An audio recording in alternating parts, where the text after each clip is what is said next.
Have you ever have your 7 small wins in life? Small wins for me are those things that even though if it's small steps, it has a huge and big impact in my daily lives. It might start with my morning routine, my work, my family, and my everyday life. These are the 7 small wins you should celebrate after 40. 1. Realizing you don't need everyone's approval anymore. There are moments after 40 when you catch yourself saying no without guilt. And it hits you that you have spent a decade trying to be liked, accepted, or understood. This shift feels small on the surface, but it's actually a massive internal victory. It's the moment that you stop shrinking yourself to fit into rooms that never meant for you. I remember the first time I declined an invitation without over explaining. I felt like I had just discovered a superpower that I didn't know I had. Another version of this win shows up when you stop chasing validation from people who never clapped for you in the first place. You start noticing how peaceful life becomes when you stop performing. It's very difficult to perform when you are just trying to prove something to someone else's, not for yourself. You realize that the people who matter don't need convincing, and the one who need convincing don't matter. Just take a note for that. It's a quiet freedom, but it changes everything. And sometimes this win appears as a simple thought: I don't care what they think, right? And you genuinely mean it, not in a rebellious way, but in a grounded, mature, deeply self assured way. You lived enough life to know that opinions are cheap and peace is priceless. That shift is worth celebrating because it means you're finally living for yourself. Why you wanted to prove something to someone else's that doesn't clap to you? You don't have to do that. You have to prove something for yourself because the growth that coming from yourself is for the benefit of your own. And then there's a moment you look back and realize how much time you have wasted trying to be perfect for people who weren't even paying attention. That realization stings, but it also liberates you. It's the kind of win that doesn't come with applause, but it deserves a standing ovation. Number 2, healing from things you never thought you get over. Yes, we have a lot of different healings in life. We've come so much far that we experience a lot of traumas, things that we never knew that we did experience before, that we don't understand it yet. Healing after 40 doesn't look dramatic. It's not movie scene, it's subtle. Like waking up one day and realizing something that used to break you no longer controls you. Maybe it's a heartbreak, a betrayal, or a childhood wound, or a failure that haunted you. The win is in the quiet moment when you notice you're no longer triggered. That growth, that growth most people never acknowledged. Another layer of these wins is understanding that the healing isn't forgetting. It's remembering without pain. You should stop asking, why did this happen to me on the first place? And start saying, I am stronger because of it. This made me whole. This made me who I am. And this is the best version of myself right now. That whatever past experience happened to me molds me in what I am become. You stop replaying the past and start reclaiming your future. That shift is worth celebrating because you finally stepped out on that survival mode. And sometimes healing looks like choosing peace over proving point. It's very difficult to argue with someone that has a close-minded and doesn't even give you the chance to listen. You stop arguing with people who refuse to understand you. You stop trying to fix what you didn't break. You stop reopening wounds just to show someone how they hurt you. That's emotional maturity, and it's a win that only comes with age. Now that you have aged at this far and you're still alive, you have a lot of things that you could consider yourself that you have done enough and you're already cared enough. This is the right time for you to take care of yourself now. And then there's a moment you forgive yourself for staying too long, for not knowing better, for being too trusting, for being too afraid. That self-forgiveness is one of the biggest wins of your 40s, because it frees you from the versions of yourself you outgrown. And speaking for the outgrown, the third one is outgrowing people without feeling guilty.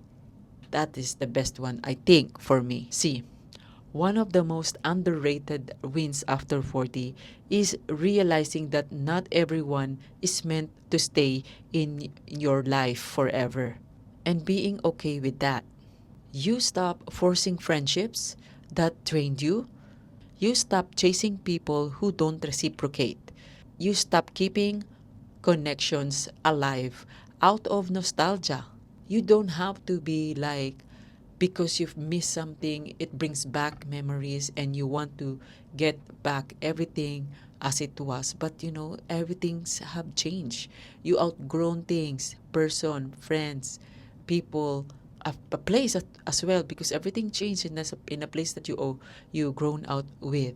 You realize that outgrowing people isn't cruelty, it is clarity. Another version of this win is recognizing that some relationship were only meant to teach you something, not accompany you to every chapter.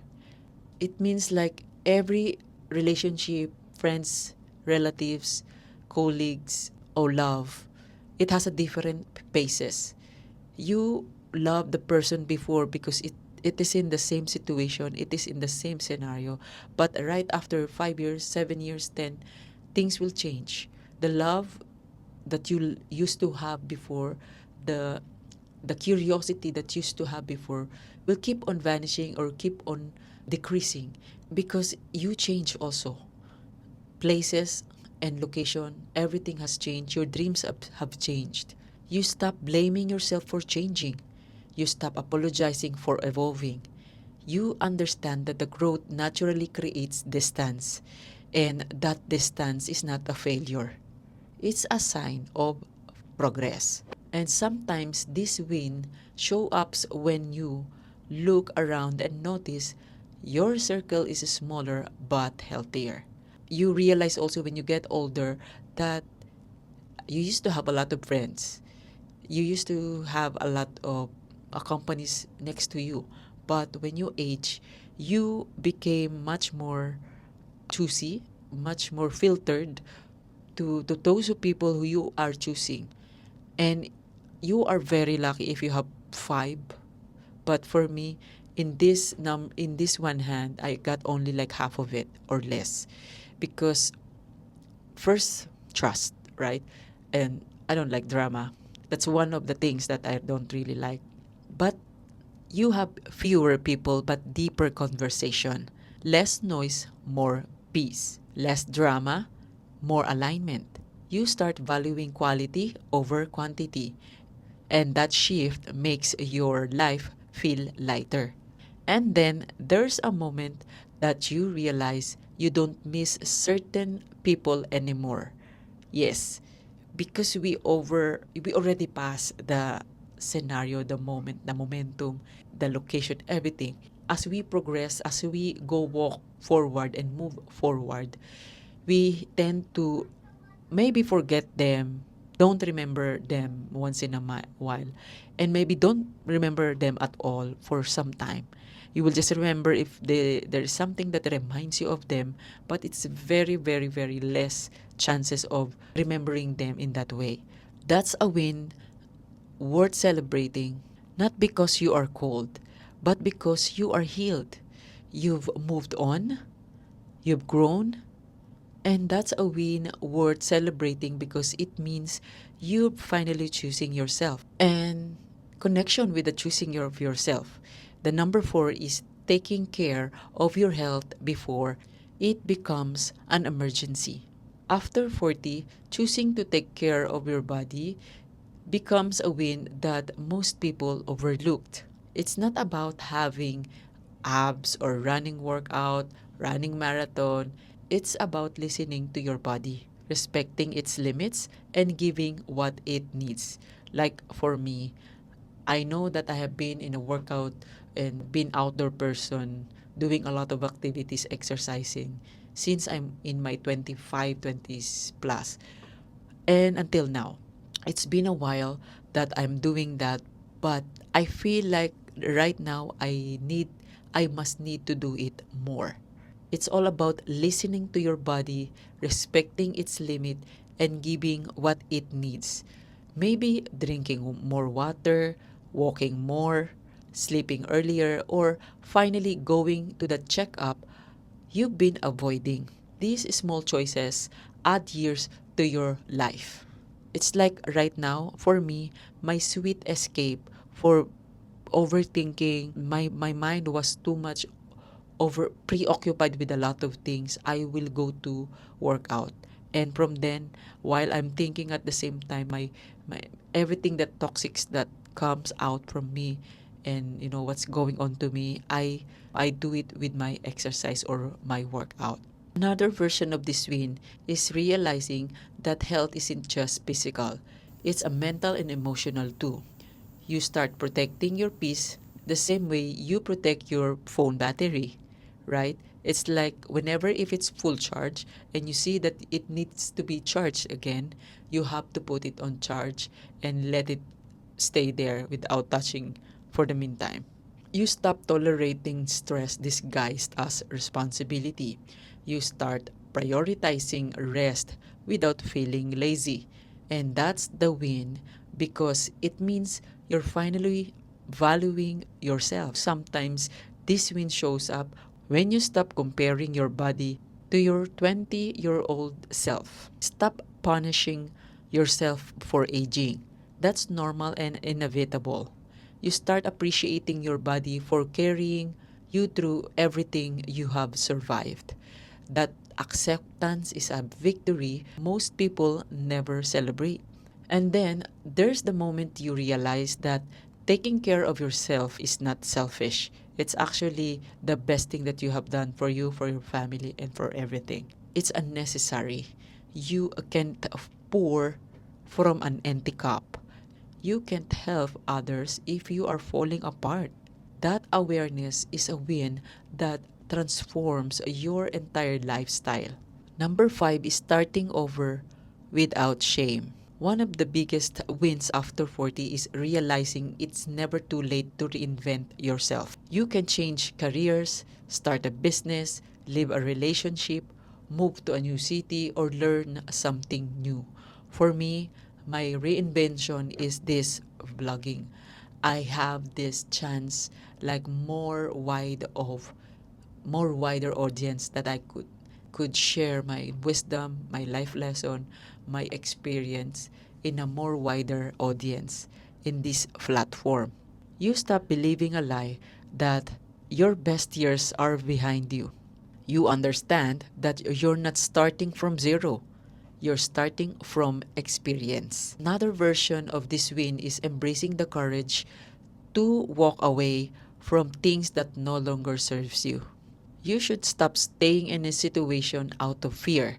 You stop settling for good enough, right? You start choosing what aligns with your values, not what's look good on the paper. That shift is worth celebrating because it means you're finally living intentionally. Sometimes these wins shows up when you try something new and realizing you're not too old to be a beginner. You allow yourself to be bad at something before you get good at it. You stop expecting perfection and start enjoying the process. That humility is a win that keeps you young. And then there's a moment that you realize that starting over is not a setback. It's strategy. It's a sign of wisdom, not failure. It means you're brave enough to rewrite your story instead of staying stuck in chapter that no longer fits. Here's the number 6. Choosing peace over drama. Yes, we had a lot of noise in this world. After 40, peace becomes the new luxury. You start walking away from arguments that goes nowhere. You stop responding to negativity. You stop letting people to pull you into the chaos. You realize that not every comment deserves a reaction and not every situation needs your energy. That restraint is a win that's worth celebrating. Another version of this win is recognizing that silence is powerful. You don't need to prove your point. Not everyone will understand you. Not everything or everybody will accept your explanation. Some yes, some may argue again or disapprove. You don't need to prove your point. You don't need to defend your choices. You don't need to explain your boundaries. You understand that peace is more valuable than being right. That shift changes how you move through the world. It happens to me when I have a small argument with or discussion with a friend, and it looks like he or she never had the chance to listen to me, to understand what I'm trying to share or talk about. But in the end, I feel like I'm losing the energy on that situation. I just started to lie low, then leave it, and start not to comment, not to reply back or respond to his or her comments or your opinion. Sometimes this win shows up when you stop internalizing other people's behavior. You realize their action reflect their character, not your worth. You stop taking things personally. You stop carrying emotional burdens that aren't yours. That emotional detachment is a win that protects your mental health. Because nowadays, everybody is trying to prove something. In the end, it breaks and hurt their feelings, their ego, and end up thinking and overthinking about it. And then there's a moment you realize that peace is something you create, not something you protect, not something you find. You choose it daily. You protect it fiercely. You prioritize it unapologetically. That's a win that makes your 40 feels like a new beginning. 7. Being proud of how far you've come. The final small wins. And one of the most people overlooked. It is simply acknowledging your journey. You survive things you never talked about. You overcome challenges that wouldn't break someone else. You've grown in ways you don't give yourself credit for. Celebrating yourself is not arrogance, it's gratitude. Another version of these small wins is recognizing that your younger self would be proud of you. They would be amazed at your resilience, your strength, your wisdom. You become someone they dreamed of being. Like before, the only thing that matters to us is to become a superstar, a supermodel of someone else's. But now you realize that those are not really what meant for you to be, is what you have come far now. This is the new version of yourself that after those experience and after those life lessons that you have earned and experienced, you gain wisdom. They would be amazed at your resilience, your strength, and your wisdom. You become someone they dream of being. That realization is a win that fills you with a quiet confidence. Sometimes this win shows up when you look back and realize you've handled every single things in life threw at you. You didn't quit. You didn't collapse. You kept going. You kept learning. You kept evolving. That perseverance deserves celebration. And then there's a moment you finally say, I am proud of myself, right? Not because everything is perfect, but because you're still here, still trying, still growing. That self recognition is the biggest win of all. And that's the beauty of these small wins after 40. They're quiet, they're personal, and they're powerful. We don't always notice them while they're happening, but when we look back, we realize they've shaped us into stronger, wiser, more grounded version of ourselves. Now, I want to hear from you. Which of these moments have you lived through? What was the small shift, that quiet realization, or unexpected change that made you say, I am not who I am, I am not who I used to be, like before? Drop your story down the comment below, and guess maybe your experience might be the exactly what someone else's needs to hear today. Thank you for watching. See you on my next video.